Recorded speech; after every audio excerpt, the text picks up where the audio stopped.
پیارے دوستو، ایک مسلم شخص کو غیر مسلم نے جہاز سے سمندر میں پھینک دیا۔ اس کے بعد اس کے ساتھ کیا معجزہ ہوا جس کو سن کر آپ بھی حیران و پریشان ہو جائیں گے۔ اس لیے آپ اس ویڈیو کو آخر تک ضرور دیکھیے گا اور اس ویڈیو کو لائک کر کے ہمارے چینل کو سبسکرائب ضرور کر دیجیے گا۔ تو چلیے دوستو شروع کرتے ہیں۔ دوستو، ایک سمندری جہاز جس پر کافی بوجھ تھا، تجارت کا سامان اور تاجر اس جہاز کے اوپر سوار تھے۔ اب سفر کے دوران بیچ سمندر میں طوفان کی وجہ سے جہاز ہچکولے کھانے لگا اور بالکل ڈوبنے کے قریب ہو گیا۔ تو جہاز کے کپتان نے ایک سجھاؤ سب کے سامنے پیش کی کہ دیکھیے، جہاز کے اوپر بوجھ بہت زیادہ ہو گیا ہے۔ اب ہم سب کو زندہ رہنا ہے تو آپ لوگوں کا کچھ سامان سمندر میں پھینک دیا جائے گا تو جہاز تھوڑا ہلکا ہو جائے گا اور ہم آسانی کے ساتھ کنارے لگ جائیں گے، کیونکہ ہماری جانیں زیادہ قیمتی ہیں سامان کے مقابلے میں۔ سب نے کپتان کی بات پر اتفاق کیا اور سب نے کہا، ایک جو نیا سوداگر ہے، یعنی ایک جو تاجر ہے، وہ بالکل نیا ہے اور وہ کافی سامان اپنے ساتھ لے کر آیا ہے۔ اس کا سامان سمندر میں پھینک دیا جائے تو اس سے ہم ڈوبنے سے بچ جائیں گے، اور اس کا سامان جتنا ہے اتنا پھینک دیا جائے تو ہمارا جہاز آسانی کے ساتھ کنارے لگ جائے گا۔ سب تاجروں نے اس بات پر اتفاق کیا، لیکن جس تاجر کا سامان پھینکا جانے والا تھا اس نے کہا، میرے اکیلے کے کیوں؟ سب سوار ہیں تو میرے اکیلے کے سامان ہی کیوں پھینکے جائیں گے؟ سب تاجروں کا تھوڑا تھوڑا سامان سمندر میں پھینک دیا جائے، اس پر نقصان بھی سب پر تقسیم ہو جائے گا اور سب کی جانیں بھی بچ جائیں گی۔ لیکن سب تاجروں نے اس نئے سوداگر کے خلاف بغاوت کر دی اور اس سے لڑائی جھگڑا شروع کر دیا، اور جھگڑا اتنا بڑھ گیا کہ سب تاجروں نے مل کر اس نئے تاجر سوداگر کو اس کے سامان کے ساتھ اٹھا کر سمندر میں پھینک دیا اور اپنا سفر جاری رکھا۔ تاجر کو تو سمندر میں پھینک دیا گیا، وہ تاجر بہت دیر تک لہروں سے لڑتا رہا، آخر کار تھک ہار کر وہ بے ہوش ہو گیا۔ لیکن کچھ دیر بعد جب وہ ہوش میں آیا تو اسے معلوم ہوا کہ سمندر کے لہروں نے اسے کسی ویران اور نامعلوم جزیرے پر لا کر کنارے کر دیا ہے۔ وہاں نہ آدم ذات، نہ دور دور تک کوئی ٹھکانہ تھا، بس چھوٹا سا جنگل اور پانی ہی پانی۔ سوداگر بڑی مشکل سے اٹھا، سانس لی، یہاں تک کہ وہ چل بھی نہیں پا رہا تھا۔ وہ گھٹنے کے بل گر گیا اور کہا، یا اللہ، اس مشکل صورتحال میں میری جان کو بچا لے، میری مدد فرما۔ کئی دن وہاں پر تاجر کے گزر گئے۔ اس دوران تاجر نے درخت کے پھل کھائے، خرگوش کا شکار کر کے اس سے اپنا گزارا کیا۔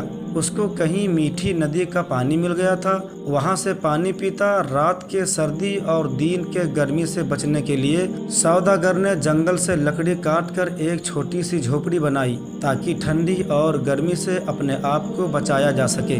ایک دن ہوا یوں، جیسے کہتے ہیں نا، غریبی میں آٹا گیلا۔ اب ایک دن وہ تاجر اپنے لیے کھانا بنا رہا تھا، آگ جلا کر۔ اب وہ آگ چولہے کی آگ تھی، اس کی جھوپڑی میں لگ گئی، اور جھوپڑی لکڑی کی تھی تو جلنے لگی۔ بچانے کی بہت کوشش کی، تھوڑی ہی دیر میں پوری جھوپڑی جل کر خاک ہو گئی۔ اب سوداگر بالکل زمین پر بیٹھ گیا اور آسمان کی طرف دیکھ کر کہنے لگا، چیخنے لگا، یا اللہ، میرے ساتھ ہی کیوں؟ آخر میرے ساتھ ہی ایسا کیوں ہو رہا ہے؟ ساری مصیبتیں، ساری آزمائشیں میرے ساتھ ہی کیوں؟ اکثر ہم لوگ بھی شکایت کرتے ہیں نا کہ میرے ساتھ ہی کیوں ہوتا ہے، یہ آزمائشیں میرے ساتھ ہی کیوں، یہ مصیبت مجھ پر ہی کیوں آتے ہیں؟ ایسے ہی اس تاجر نے بھی کہا، یا اللہ، ایک تو مجھے غلط طریقے سے سمندر میں پھینک دیا گیا، اب یہ چھوٹی سی جھوپڑی میں نے بنائی تھی، یا اللہ، تو نے اس کو بھی جلا کر راکھ کر دیا۔ یا اللہ، اب میرے پاس کچھ بھی نہیں بچا ہے، میں اس جگہ پر اجنبی ہوں، تنہا ہوں۔ یا اللہ، یہ آفت مجھ پر ہی کیوں آ رہے ہیں؟ ایسی بہت ساری شکایتیں اس سوداگر نے اللہ تبارک و تعالیٰ کی بارگاہ میں کی، اور غم کے مارے وہ بھوکا ہی سو گیا۔ لیکن صبح ایک حیرت انگیز واقعہ اس کا انتظار کر رہا تھا۔ جب وہ صبح اٹھا تو اس نے دیکھا کہ اس جزیرے کے قریب ایک جہاز نظر آیا۔ کچھ لوگوں کو اس میں دیکھا جو اسے لینے کے لیے آئے تھے، اس کی مدد کرنے کے لیے آئے تھے۔ انہیں دیکھ کر وہ بڑا حیران ہوا، لیکن اس سے زیادہ وہ خوش تھا، کیونکہ اس کے لیے تو زندگی آ گئی تھی، اس کی جان جیسے بچ گئی تھی۔ وہ جلدی سے اس جہاز پر سوار ہوا۔ خوشی شدت سے اس سوداگر کو یقین نہیں آ رہا تھا کہ وہ چل رہا تھا اور جہاز والے اسے بچانے کے لیے آئے تھے۔ اس انجان جگہ پر تو اسے یقین نہیں ہو پا رہا تھا کہ آخر میرے پاس یہ لوگ کیسے آ گئے، ان کو میرے یہاں ہونے کا پتہ کیسے چلا، انہیں کس نے یہ باتیں بتا دی۔ سوداگر نے اس جہاز والے سے پوچھا، بھائیوں ایک بات مجھے بتاؤ، تمہیں کیسے پتہ چلا، تم نے مجھے کیسے ڈھونڈا، آخر تمہیں میرا ٹھکانہ کیسے مل گیا، یہ تو بالکل انجان اجنبی جگہ ہے۔ اس سوداگر کے ان تمام سوالوں کو سن کر جہاز والوں نے جواب دیا، ہم نے یہاں پر دھواں اٹھتا ہوا دیکھا تھا تو ہمیں ایسا لگا کوئی شخص ہمیں اپنی مدد کے لیے پکار رہا ہے، کیونکہ سمندر میں جب کوئی مصیبت میں پھنستا ہے تو اس طرح سے اشارے دیتا ہے، تو ہمیں ایسا لگا کہ کسی نے یہاں پر آگ جلائی ہے اور دھوئیں کے ذریعے ہمیں مدد کے لیے پکار رہا ہے، ہم تم کو دیکھنے کے لیے یہاں پر آئے، تمہاری مدد کے لیے ہم یہاں پر آئے۔ یہ سن کر تاجر بڑا خوش ہوا اور اللہ تعالیٰ کا شکر ادا کرنے لگا، اور اس نے اپنی کہانی ان جہاز والوں کو سنائی،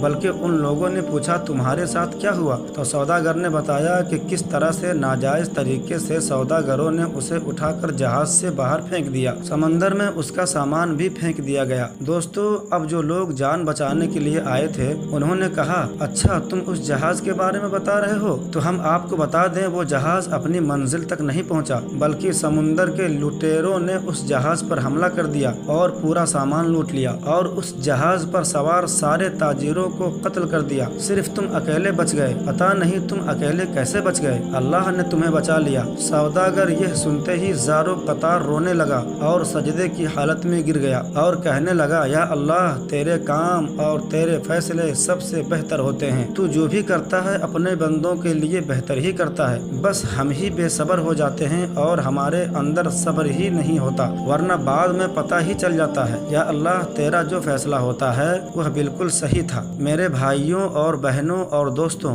اگر آپ کے حالات بگڑ جائیں تو آپ ڈرے نہیں، آپ خواب زدہ نہ ہو، بس اتنا یقین رکھیں کہ ہر چیز میں حکمت ہوتی ہے۔ جب بھی آپ کا کوئی کام رک جائے، آپ کی کشتی بھنور میں پھنس جائے، آپ کی جھوپڑی جل جائے، تو یہ جان لیں کہ خدا آپ کا اچھا انتظام کر رہا ہے۔ دوستو آج کی اس ویڈیو میں بس اتنا ہی، ہم ملیں گے آپ کو اگلی ویڈیو میں، تب تک کے لیے السلام علیکم، اللہ حافظ۔